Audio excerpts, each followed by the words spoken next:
Buonasera, Pietro Luotti del Tiene con noi. Allora Pietro, non so neanche che domanda farti. Ci avete messo di tutto, forse è mancata un po' di lucidità.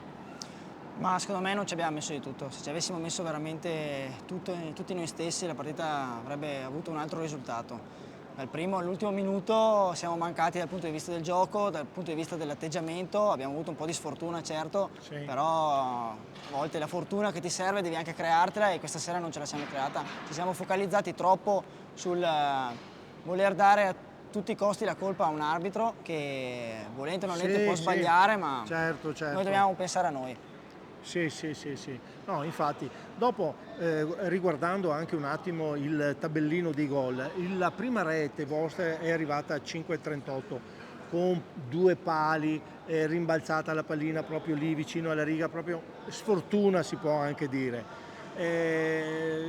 Forse lì la lucidità è un attimo mancata, cioè quel fermarsi, perché loro erano stanchissimi, in quel momento lì Noi dobbiamo lavorare sotto porta. calare un pochino l'impeto e no, è una mia idea, insomma, è una domanda che faccio, ecco. Secondo me, allora, è uno dei problemi principali che abbiamo, ovvero sotto porta ci manca la freddezza e dobbiamo lavorare, stiamo lavorando per aumentarla il più possibile perché abbiamo un sacco di occasioni, ma alla fine della fiera ne concretizziamo veramente poche e questo è un punto su cui dobbiamo lavorare perché alla fine la cosa che conta, il gol fa la differenza per vincere la partita, quindi bisogna continuare a lavorare e aumentare la freddezza sotto porta. Certo, certo. E anche diciamo il fatto che non eravate proprio forse innervositi, si è visto anche dai due rigori falliti che generalmente non capita, insomma, no?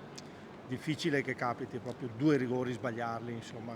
Diciamo, sì, anche Forse lì eravate un po' troppo nervosi. io un periodo no, su quel punto di vista lì non riesco più a metterla in porta, lavorerò per migliorarla, poi succede di sbagliarli, bisogna perseverare, continuare finché prima o poi arriverà, Ma noi certo. lavoriamo e ci mettiamo il massimo. Per forza di cose c'è tutto un campionato davanti e dobbiamo disputarlo a testa alta, quindi in bocca al lupo. Crepi.